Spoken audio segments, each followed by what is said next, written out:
गंगा नदी के किनारे बसा एक छोटा सा गांव था जहां के लोग अपनी साधारण जिंदगी जीते थे।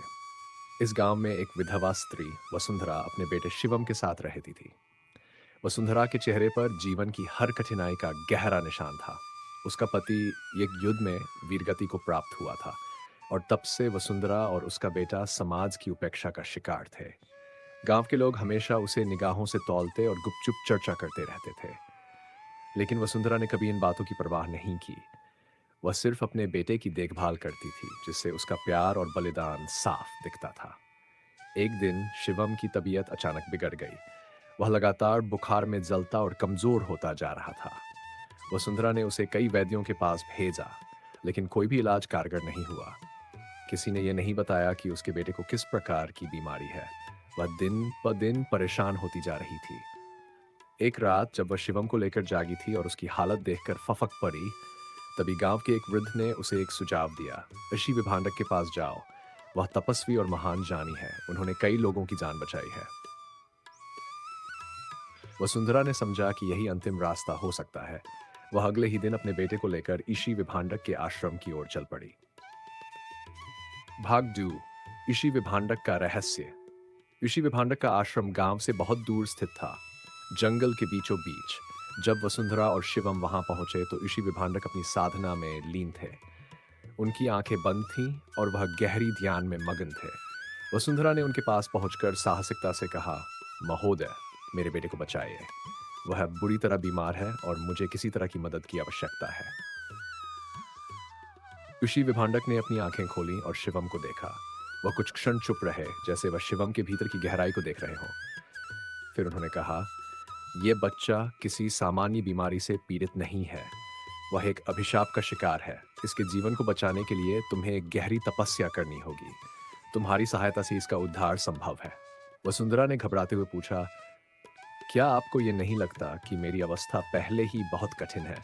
मैं कैसे एक तपस्या कर सकती हूँ? ऋषि विभांडक ने उसे शांत किया और कहा, तुम्हें केवल एक शपथ लेनी होगी। इस शब्द का पालन करते हुए तुम्हारे बेटे की बीमारी ठीक हो जाएगी। वसुंधरा ने ऋषि की बातों पर विश्वास किया और उसने शपथ ली। ऋषि ने उसे एक विशेष औषधि दी, जिसे उसे पीना था। भाग 3। गर्भवती होने का रहस्य। वसुंधरा ने ऋषि के बताए अनुसार औषधि का सेवन किया। अगले कुछ दिनों में वसुंधरा को अजीब घटनाएं घटित होती हुई महसूस हुई। उसे रातों में विचित्र सपने आने लगे और उसकी सेहत भी बदलने लगी। उसकी पीड़ा और असुविधा एक रहस्य में तब्दील हो गई थी। कुछ ही सप्ताह बाद वसुंधरा ने यह महसूस किया कि वह गर्भवती है। यह एक ऐसी स्थिति थी जिसे समझ पाना उसके लिए मुश्किल हो गया। उसने ऋषि से संपर्क किया और पूछा, यह क्या हो रहा है? मैं तो एक विधवा हूं और यह सब कैसे हुआ? ऋषि विभांडक ने उसे शांति से समझाया, यह यज्ञ और औषधि का परिणाम है। तुमने जो शपथ ली थी, उसने दिव्य शक्ति को आकर्षित किया। इस गर्भ में एक दिव्य आत्मा ने प्रवेश किया है, जो तुम्हारे बेटे के अभिशाप को समाप्त करेगी। यह सुनकर वसुंधरा का मन और भी अधिक उलझन में पड़ गया। वह जानती थी कि एक पवित्र कार्य है, लेकिन फिर भी वह अंदर से शंका में थी। भागदौड़ गांव में बवाल और शंका। जब गांव वालों को यह जानकारी मिली कि वसुंधरा गर्भवती है, तो सब हैरान रह गए। गांव में अजीब चर्चा शुरू हो गई। कुछ लोग तो उसे ताने देने लगे और कहने लगे, वह विधवा होते हुए भी गर्भवती कैसे हो सकती है? यह कोई अपशकुन का परिणाम है। वसुंधरा की स्थिति बहुत कठिन हो गई थी।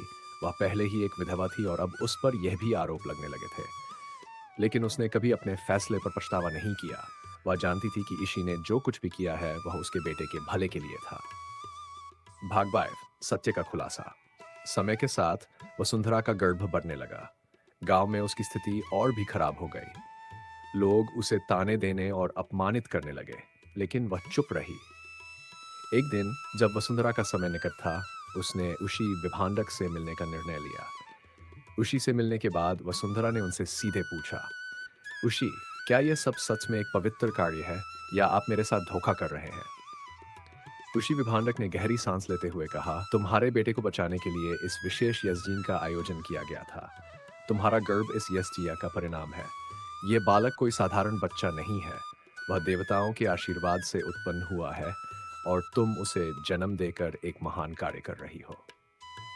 यह सुनकर वसुंधरा को सुकून मिला। थैंक्स। बालक का जन्म और नए अध्याय की शुरुआत। वसुंधरा ने एक स्वस्थ और तेजस्वी पुत्र को जन्म दिया। उस बच्चे के चेहरे पर ऐसी आभा थी जो उसे असाधारण बनाती थी, और शिवम की तबीयत भी पूरी तरह से ठीक हो गई थी। गांव वाले हैरान रह गए। वे ये देखकर चकित थे कि वसुंधरा का बेटा अब पूरी तरह से स्वस्थ था, और वह नया बच्चा दिव्य शक्ति का प्रतीक लग रहा था। ऋषि विभांडक ने सबको बताया, यह बालक तुम्हारे गांव की रक्षा करेगा।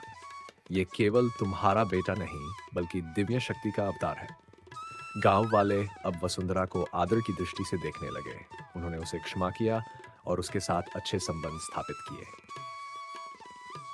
भाग ज़ेबर समाप्ति। वसुंधरा और उसके दोनों पुत्र धीरे धीरे गांव के सबसे आदरणीय व्यक्तियों में शुमार हो गए। वसुंधरा ने अपने संघर्षों से बहुत कुछ सीखा और वह अपने बच्चों के साथ संतुष्ट जीवन जीने लगी। ईशी विभांडक का तप फिर से शुरू हो गया, लेकिन उनका योगदान और बलिदान हमेशा याद रखा गया। वसुंधरा ने अपनी यात्रा को खत्म किया, लेकिन उसने जीवन के सर्वोत्तम मूल्य बलिदान, विश्वास और कठिनाई से विजय को समझा और आत्मसात किया। इस कहानी में सस्पेंस, रहस्य और भावनाओं की गहरी छाप है, जो पाठकों